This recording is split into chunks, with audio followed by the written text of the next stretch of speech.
Aliou dama laa bëgg a wax ne maanaam gis nga ñun buñ lay wax vidéo wala ñu lay jox page ci ab téere duñ lay tàmbaleel ca bopp téere bu ba ci fii Mouhamed Ibn Abdul Wahab par exemple gis naa ci rapport boobu anglais yi bind ne takk na jigéen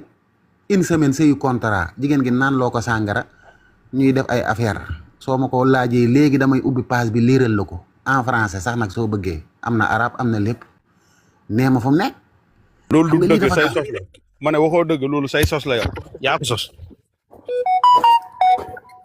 yow yaa ko sos gis nga bi ma waxee ci sa sëriñ Aliou nga ne ma yaa ko sos xoola téere baa ngi bàyyi ko rek waaw waaw da nga xool téere loolu. xool leen lii les confessions de l'espion britannique et l'hostilité des Britanniques envers l'islam ñu koy wax mudakaratul Hamfar lii kii day ab rapport la boo xam ne ni espion bi nga xam ne anglais yi ñoo ko boole woon ñuy dem ca Basora fa lañ dajeeg Mouhamed Ibn Abdul Wahab muy nettali moom sax loolu taxu koo jug ndax lii lépp ay rapport la dem na fi dégg nga maam Turquie jàng fi alxuraan ñaari at ba mokkal boo liiree livre bi yëpp boo demee ci page 31 jàpp 32 jëm kaw foofu la dajeeg Mouhamed Ibn Abdul Wahab nag ñuy nettali muy nettali ay mbir gis nga Mouhamed an Najdi la koy wooyee yaa ngi dégg daf doon waxtaan ak moom ne ko sàngara arabut xaar ma tàmbali fa waxtaan ma tàmbalee barke nabil Mustafa xaar ma tàmbali ca Safiya ga sax ci jigéen fam naan ko sëyu contrat aramut comme ni chiites yi def di sëy zawaajul mota boobu ngay dégg fa la tàmbalee ak moom nga ne ma yow yaa ko sos yaa ngi dégg ana mu sax ana mariage gi les retours voilà en ce moment voilà ma ngi nii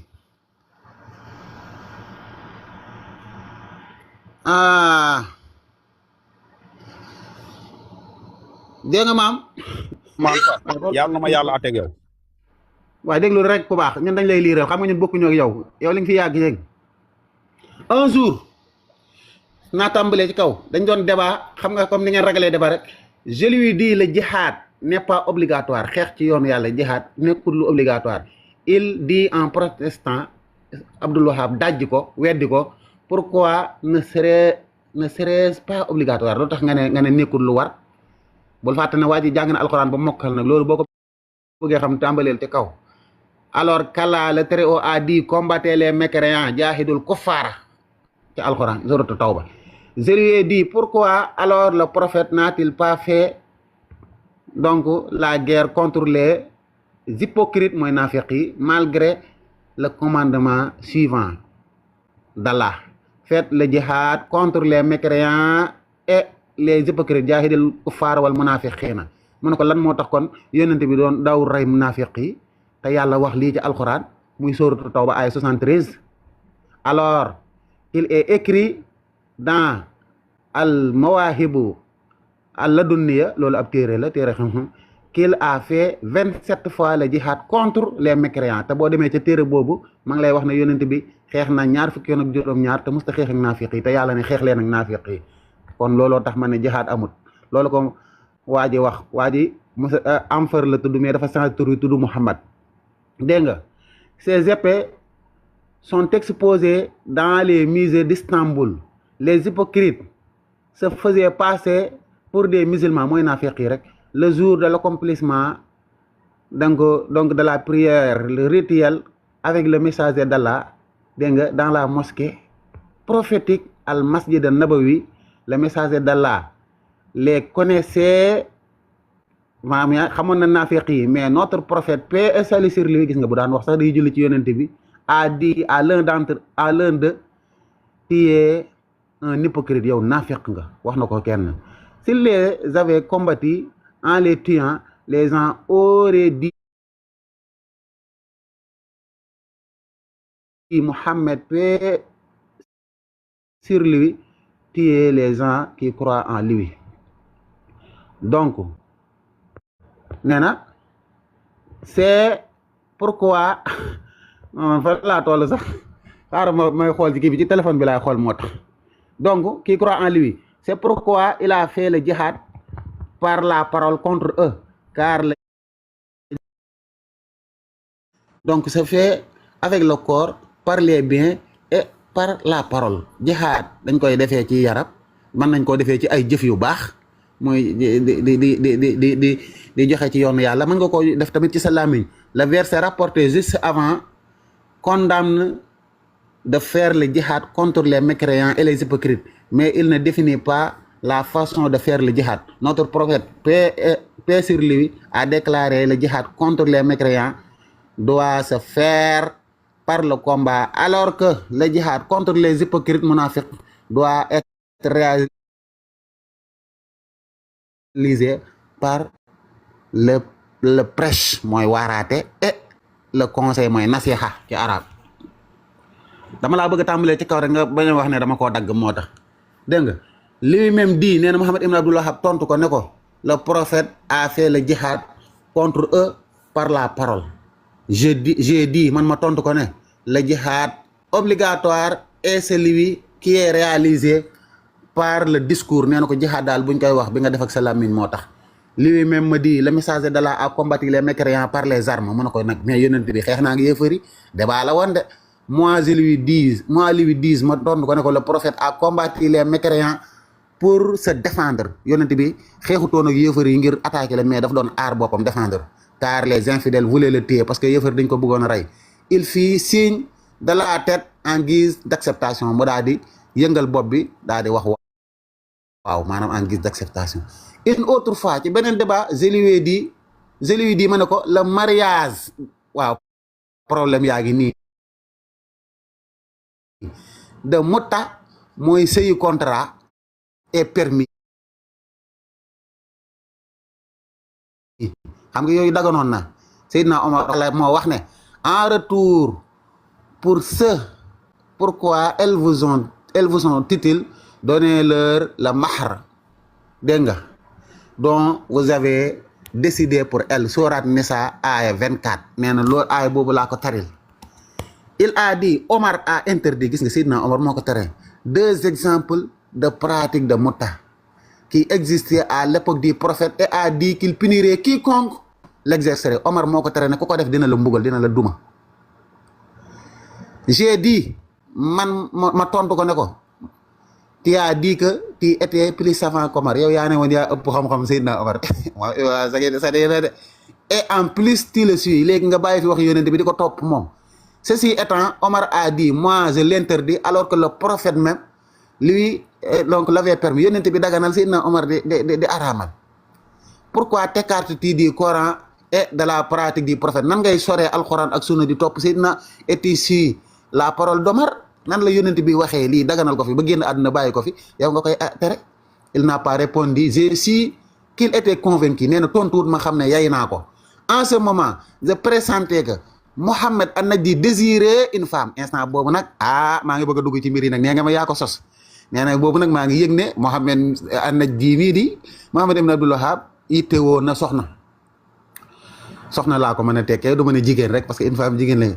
Il était célibataire jamono jooja moo soxna Rabia ñoo yemoon. Je lui ai dit allez prenons chacun une femme léegi nag nañ jël ku nekk benn soxna par mariage de mutta muy sëyu contrat yi chiites yi def. Nous passerons un bon moment bu ko defee nag danañ mën a am ay jamono yu neex de bon moment laay li laa avec elle ak ñooñu noonee il acquiesça mooy wax waaw par signe de tête waaye yëngal bopp bi acquiescer en français ça veut dire oui être d'accord par signe de tête mu ne waaw mu yëngal bopp bi ne d'accord na. Cela fit une bonne man mii nag ma ne ko maa sasoo wutal la soxna su am solo pour le divertir pour nga xam ne dañ ci mën a bànneexu divertissement mooy divertir dégg nga mon but était de rompre sa crainte vis-à-vis des gens sama yitte mooy ragal gém ragaloon ndax boo xasee ba mooy yàlla doo ana waaji anam ay waay yow mënoo maa liir loo nag tamit naa ko àggale de dama ne yaa ngi il accepta à condition que cette affaire reste un secret mu ne ma d'accord naa waaye mbir mi na yem ci ñun ñaar comme que sëy contrat la une semaine rek na bonge comme genre alpha baak soxna sa rek ca Maroc dégg ngeen na mu ne na nekk benn secret entre lui et moi et que la femme de la tudd rek bu jàllee mën naa bañ a xam Ngóoda mooy kan te fekk man Mohamed Ibn Abdul Wahab laa tudd dégg nga loolu je suis parti précipitamment auprès des femmes chrétiennes qui étaient envoyées par le ministère des colonies avec pour mission de séduire les jeunes gens musulmans d'ici ma daa di dem ca xale yu jigéeni chrétiennes ya yi nga xam ne ñoo leen yónni woon mission nga xam ne maanaam ci ministère des colonies xam nga colonie boo coloniser am réew ministre ba fa nekk ministère des colonies lañ ko comme Sénégal bi ko France colonisé ministère des colonies moo fi nekkoon moo daan saytu mbir yi day yebal ay xale yu jigéen nag ñuy ñëw di moyloo yàlla jigéen góor yu jullit ñi gis nga les jeunes gens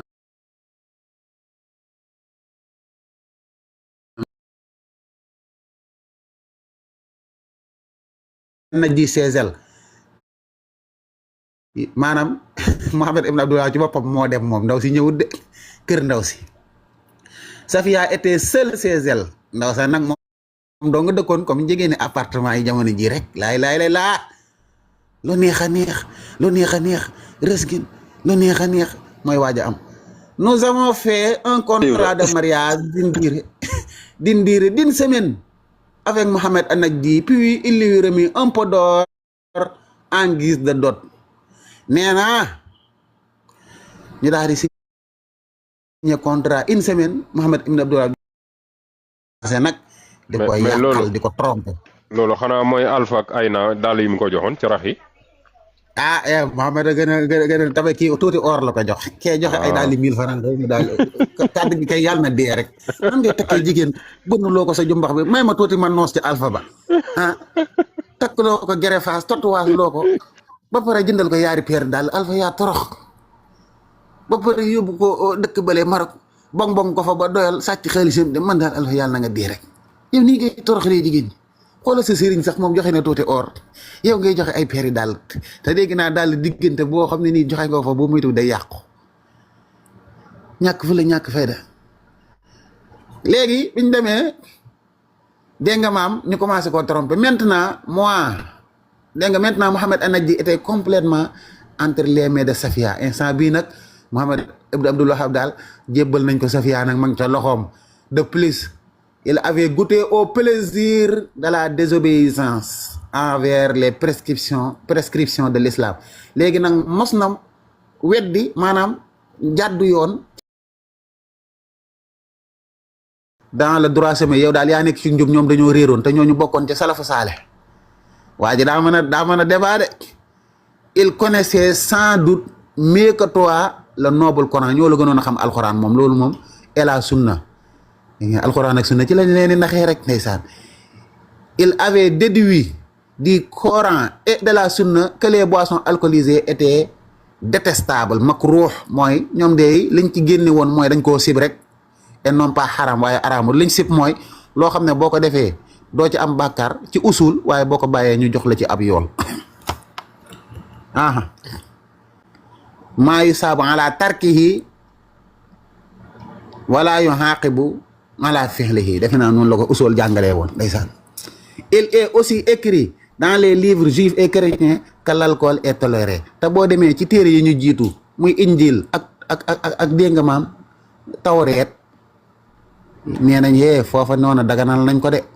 toutes les religions les commandements d'Allah le Très-Haut de même que Omar a consommé des boissons alcoolisées te nee nañ sax Seydina Omar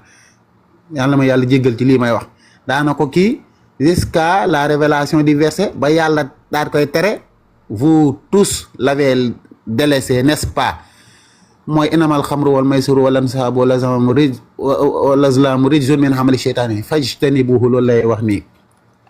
sourate Maïda 91 si cela était illicite bu dee loolu daa xaraam bu nekkoon lu araam le prophète l'aurait châtié kon kay Seydina Omar yonent bi dina ko dóor ndax ku naan sàngara dañ laa war a dóor je lui dis puisque le prophète ne l'a pas puni ginnaaw yonent bi tegut ab yar ci kawam les boissons alcoolisées sont halal kon kay sàngara araamut daggan na en vérité Omar kalla lagré léegi nag lii entre parenthèse la lii ab rapport la nag mu ne dëgg gi mooy Seydina Omar yàlla na ko yàlla doolee gërëm avait pour habitude de boire avant l'interdiction maanaam Seydina Omar laata alxuraan di tere sàngara boobu la ko daan naan une fois défendu il a cessé de boire bi ko alxuraan tere nag ca la araamal naan ko. Le fait que certains khalifes omeyyades et abbassides aient consommé de l'alcool ne démontre pas que les boissons alcoolisées sont halal nee na nag ou bien soit makruh maanaam waa banu Umayya ak banu Abbas naan gi ñu ko doon naan tekkiwut ne sàngara dañ koo sib rek de déedéet cela démontre qu'ils ont péché loolu day tekki ne ñoom dañoo bàkkaaru rek et bravé une interdiction dañoo moy ndigal car comme le rapporte l'espion anglais donc avec les versets du noble Coran et autres nobles hadiths les boissons alcoolisées sont haram nee na comme ni ko waa ji waxee ci rapport bi ndax waa ji daa jàng alxuraan ne Mohammed la tuddee boppam Mr Hamfer la tudd nag dëggantaan il est rapporté dans Riyadou Salihin au départ la consommation du vin était permise ca bu njëkk dégg nga Omar Saïd ibn Abi Waqas et certains autres compagnons avaient pour habitude de boire nee na saxaaba yooyu yàlla dogal na laataa muy xaraam daan nañ ko naan ensuite l'avènement du 219e verset de la sourate Baqara affirmait que c'était un grand péché mooy fiihi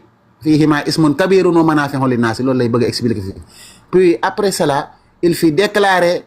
dans le 42e verset un grand péché astaghfirullah de la sourate An-Nisa n'approchez pas de la prière rituelle alors que vous êtes ivre la taqrabu salata wa antum sukara googu moom lay leeral foofu maanaam état bi sàngara jaar ba araam puis enfin le vin fut totalement prohibé araam maanaam avec l'arrivée du 93e verset de la sourate Al-Maïda nee na nag ca mujjantal ga daal 93e saar suratul Maïda xam nga aaya boobu moo ko araamal il est annoncé dans les hadiths suivants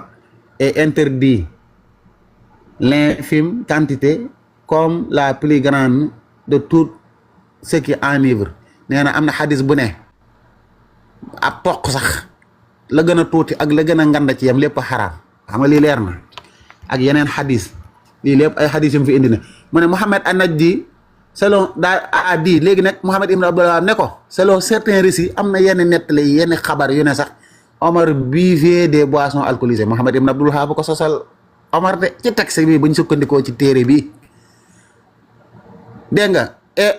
donc en les mélangeant à de l'eau waaye nag da ko daan njar Seydina Omar lañ wax ne ñoom ci texte bi Muhammad ibn Abdullah nee na buñ sukkandikoo ci téere bi ne Seydina Omar daana naan sàngara waaye da ko daan rax astaghfirullah et avait dit que les boissons alcoolisées non que ce n'était pas haram à moins que cela ait un effet enivrant nee na araamut li feeg du la màndal nee na daal loolu la ci Seydina Omar wax dégg ngeen loolu le point de vue d'Omar est correct par rapport à ce qui est déclaré dans le Coran te kat lii Seydina Omar wax kat mooy dëgg de bu dee dañoo sukkandiku ci li yàlla wax la jaabal ne veut que jeter parmi vous innamaa yuridu sheytaan googu muy wax an yuqi'a baynakumul adaawata wal baghdaaw damaa gëmmentu moo tax li may lire sax à travers le vin et le jeu de hasard l'inimitié et la haine et vous détournez d'invoquer Allah et de la prière. Allez-vous donc y mettre fin? Souratul Maïda 91. Lorsque les boissons alcoolisées n'enivrent pas, ils ne causeront pas les péchés énumérés dans le verset. Ginnaaw lii la yàlla wax bu dee sàngara du la màndal maanaam li nga ciy naan jotu laa màndal kon kay mënu laa indil lii looloo tax na kon feeg màndal loolu rek daanu moo tax mu ne par conséquent ci kaw loolu les boissons alcoolisées ne sont pas haram sàngara araamut lorsqu'ils n'ont pas d'effet enivrant li feeg duñ màndal waaja ginnaaw Muhammad ibn Abdullah wax na lii waaja ne j'ai raconté à Safia ma daa di dem ca ndaw sax bu leen fàtte ne ñetteelu fan gannaaw céet gi ci la wax lii ñetteelu fan gannaaw mariage bi j'ai raconté à Safia ma dem ca ndaw sa j'ai raconté à Safia les détails de notre discussion ma daal di dem wax ko ne ko ah lii laa jot a waxtaan ak Mohamed Ibn Abdul Wahab ci sàngara de à propos gis nga de l'alcool et je lui ai demandé ma daal di koy wax sant ko ne ko de lui faire boire un alcool très fort xam nga dana ko woon feeg mandalut ki wut daal di dem ca ndaw sa ne ko defaral ko bu saf sàpp li olof naan sàngara pire bay mandal ne ko defaral ko bu pire bi la ca toppa ngeen ni plus tard gannaaw loola el ma di ndaw si ne ma j'ai fait ce que tu m'as dit def naa li nga waxoon de jox naa ko sàngara pire bi bu sadik bi ma yow la ca topp il a dansé loolu nag duma ko firi il a dansé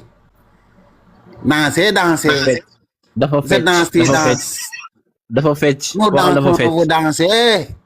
il ou elle danse kon daal maanaam mën naa am da cee yëngal ay mbaggam rek bu leen ñaaw njort yëngal ci say mbagg ayut awaay la ca topp waay nous avons des rapports plusieurs fois cette nuit lii nag sama français àggu fi jànguma xaw ma lu muy tekki wassalaamu aleykum wa rahmatullah wa barakatu maanaam dana ñong mante daal dana ñong mante la waaw loolee ñu naan bong bong maa doon tekki miskit jalax ko mu daanu bong bong sa gidi jooy mën na paaja ko wooyi leen suukar balaa mburoo jeex tàndarma jaa astafurlah yàlla dama yàlla jéggal lii te lii laa waxoon kan mu ne ma da ngay fal ma ne ko man ci téere yi bu dee lu ne ci téere yi ñu wax ko man xam nga man yii du ma ko xalaatuma kaa génne di leen ko wax yéen wahabis yi parce que yéen comme que ay jikko yi yëfër ngeen yor da ngeen dem ci téere yëfër yi su ma fa demoon mën naa génne ci seen sëriñ si musiba yoo xam ne nii te xanaa xamul seen yoon wi sax ci gént la feeñe maanaam après da ko géntal ne ko yonent bi damaa gént yonent bi taf la ci boppam di la fóon ne la yaa may donn moo tax ma woote wahabiyee gi lépp ci téere bi ba pare ngeen naan yonent bi kenn dootu ko gént ak dootu jox kenn dara te seen yoon wi ci gént la fi la am. Ibra Fati loolu bu ko waxee du ma bett parce que boo demee ci kitaabu ruux nee na bi im téemi faatu dana jox ay fatwa kon kay loolu du ma bett. lii kay hélas laa ko war a bàyyi livre bi hélas di ko liir xam naa ne bëgg hélas liir ci lay dàqee waaye xam ngeen lii garaaw na de. sàngara bu foor nga naan ko di fecc xaw ma ndagar wala nga doon fecc xaw ma ya Sofia lum la jaral xanaa bàyyi baay ak bàyyi yaay saa boo ko soxla ndaw si kat Sofia la tudd. baax na rek bala gaa yi porté plainte nga xam leen dégg la. moom li bi benn bu njëkk bi ak bu deuxième bi moom ban mu daax waaye bii de moom dana livre bi xaaral ma jox leen ko yéen jàngati tubaab yi parce que man yii duma ko faral di lire quoi parce que man moom les confessions britanniques da ngeen koy télécharger bu ngeen duggee Google rek may et képp ku ma si xamee dajak yow danga ma ray wala ma ray la waaye yaa ngi menacé de si laaj bi Ousmane Fall ba ci suuf nabi rek laa bàyyi ci kaw nabi kese mais yéen ñi ku ma si xamee barke alxuraan bu ma dajak yow billahi wallahi da nga jël sa bakkan wala ma jël sa bakkan da ngay sóob rek benn ngi nii xoolal yow moom xoolal benn ngi nii léegi laa jógee dem déposé ko moom mu yàlla nga taal sa caméra benn ngi nii taal sa caméra bu dee góor yàlla nga taal sa caméra benn ngi nii yow ngay caaxaan waa yow ñëw taal sa caméra di menacé waay ca pat ngay am looy teg ay kuma ci xàmmee yow doo génne ñu xàmmee la yow bu dee góor nga sax yow est-ce que joom nga sax ñàkk bopp Aliou mbaa da liñ fi lire rek moo la naqari Aliou ñun ab téere doog lañ doon lire yaa ne yow ay audio nga doon indi ma wax nga ne ma li nga wax du dëgg yaa ko sos téere baa ngi nii jàpp leen tur bi les confessions de l'espion britannique et l'hostilité des britanniques envers l'islam capturé leen ko ngeen téléchargé ko am na français am na arabe am na anglais muzakiratul xamfar la tudd bu dee arabe bi lii tuuti na si lii moo si gën a tuuti Ibra Fati ne yow Mohamed Ibn Abdul Wahab nee na fekk bokkaale la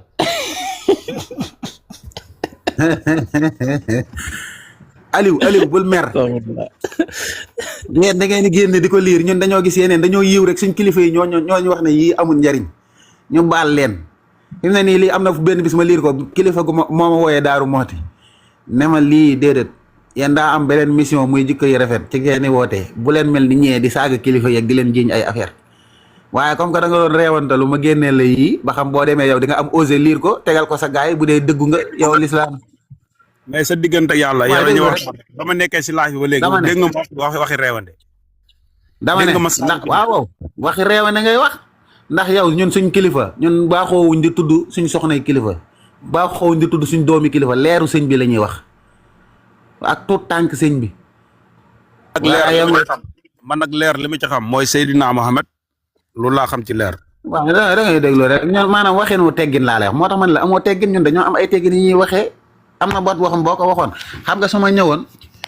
lii may wax nag bu dee du ay teggin comme que wax ji nañ ko waxee la ñuy waxee ma ñëw fekk seen kër sa papa nekk ci douche bi ma ne la yow Aliou Gueye an sa baay loo may wax.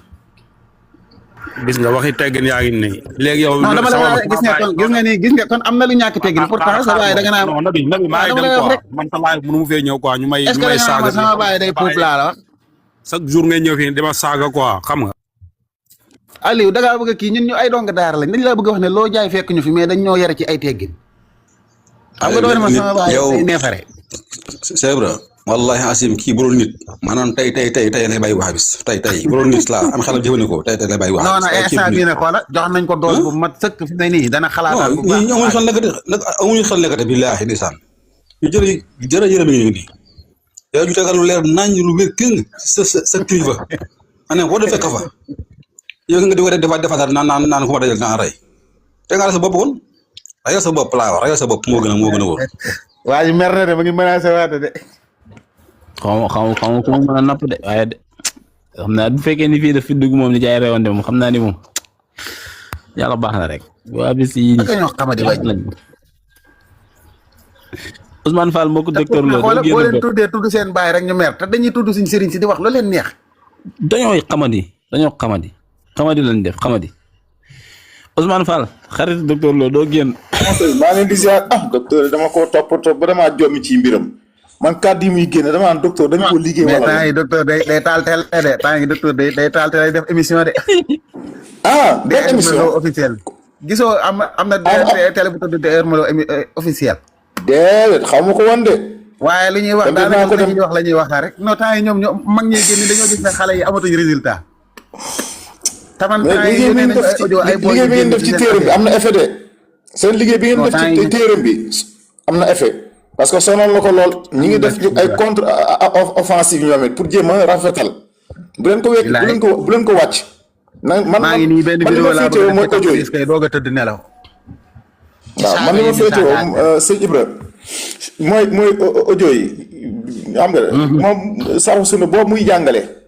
dama cee yàlla di ma dimbal télécharge naa ko ba denc xam naa nañ ko supprimer mais man jët naa ko télécharge waxu dof yooyu ay boo taseeg nitu bi daa bàyyil mbedd moom ak nga xam ni kii moom soxlu sax ngay jàng mu xóot kii moom waxatul alxuraan waxatul sunna waxi iñaan waxi dof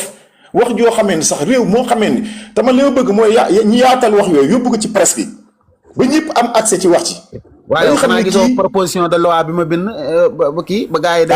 yi kii nañ benn pétition. dugal naa ci kon nag da nga maa fekk si ci liggéey bi xoolal yow yaa ngi ma fekk si ci liggéey boobu laa nekk man. dama bëgg média leen koy fàttali sax bala maa wàcc. xoola kii ba xaar ma won leen ko. na gars yi yëpp dem ci lien bi BBTech créé na benn lien boo xam ne ni da ngay signé pétition bi. bu ñu amee 10 000 pétitions ñu yóbbu ko assemblée nationale ñu signé ko nit ñi di contrôler téere yi ñuy jàngale ci réew mi balaa suñ doom yee ñëw naan ñu yéen ay yëfër ngeen dañ leen a war a rey kii baa ngi nii xaaral ma wan leen ko docteur Lo fi ne nii mayatuñ ko dara instant bii ñun ak ñoom dana métti dina yàgg mu ngi nii proposition de loi portant prévention et encadrement des enseignements religieux susceptibles de menacer la cohésion sociale. Exposé des motifs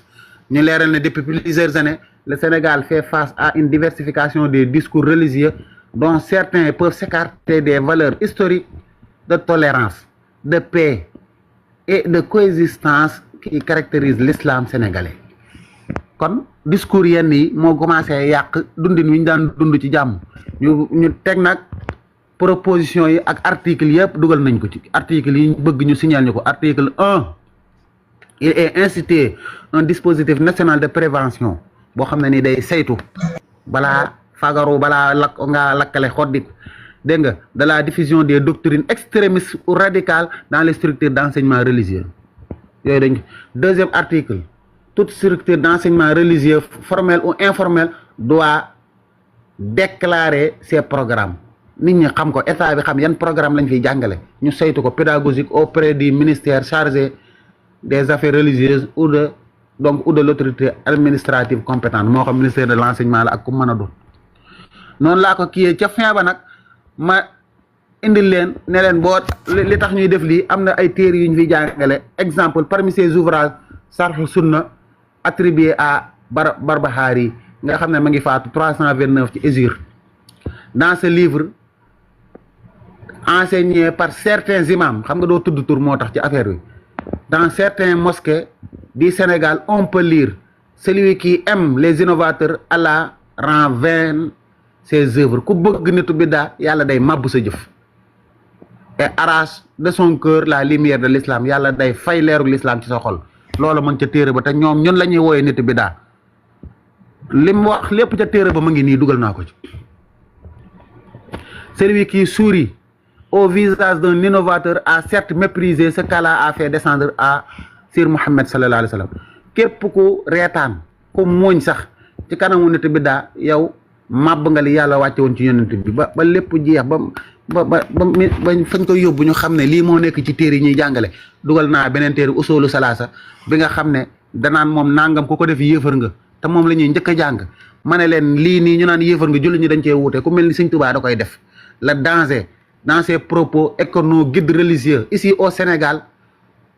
croient qu'on peut faire al-istighasat,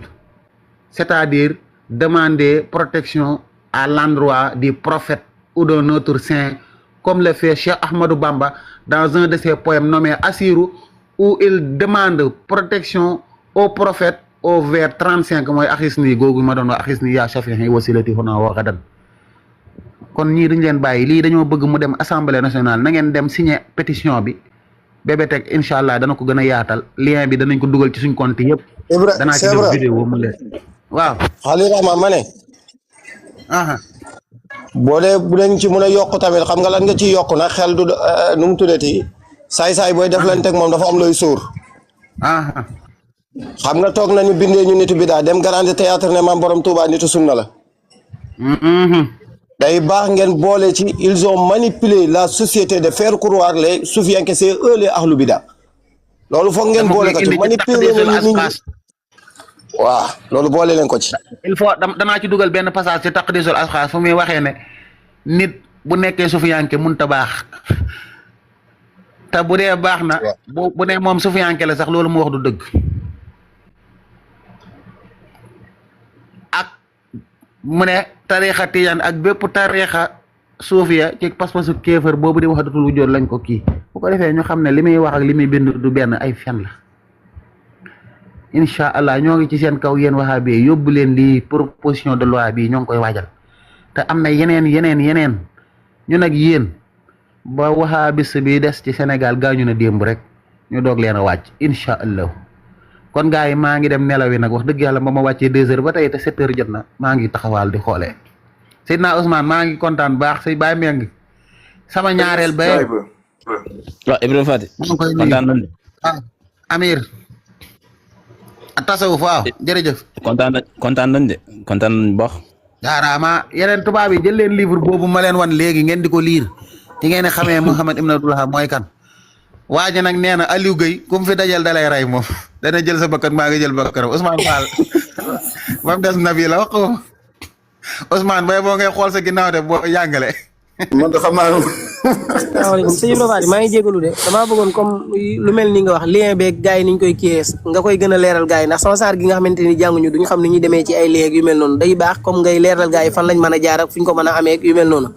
xam naa yooyu boo ci gën a mënee gën di ñu ko leeralal daal da ciy baax. sama saar gi nga xamante ni waaw démb def nañ ci benn kii demoon nañ ci live Mouhamed di ko fa leeral sax xam naa Iraada dina ko dagg wala kii dugal ko YouTube ngeen xool ko foofu mais dinaa ci def vidéo incha allah parce que Bébé Tech da doon créer page bi pour pétition bi da ngay dugg rek dugal sa tur sa sant sa numéro de téléphone wala sa adresse email yaay xool après nga daal di bës signer mu jeex tàkk mu kii ñu comptabiliser la parce que lii liggéey bu am solo la liggéey bi daa toll foofu gis ngeen benn Basiir temps yi ma ngi bind ay téere yu am solo ñu ngi koy traduire ci français ak yeneen yi bu génnee ci ngeen xamee ne maanaam dañoo bëgg a outiller ñeneen ñi parce que liggéey bi foofu lay toll nit ñi dañuy jàll ci leneen man maa ngi nii septembre damaa war a def doctorat fii te bu boobaa mën naa am temps bi dana xaw a metti ci man lool ñoom Xaadim Njaay ñi ña ngi ci yeneen yoo xam ne nii mën naa am léegi tey seen jotaay ci TikTok bi dina xaw a jafe kon nag ku nekk da ngaa war a kii parce que waxaabi sa seytaane la seytaane boo ko yenoo ba ci kaw daane ko ci suuf it day faxasuwaat song la ñoom amuñ benn arme lu dul jiñ nit ñi ay bidaaki bokkaale léegi nag da ngay xam liñ maa ne nga outillé wu ci boo dikkee duma leen mu jeex tàkk ñu ngi kontaan bu baax di leen tuubal jaaraama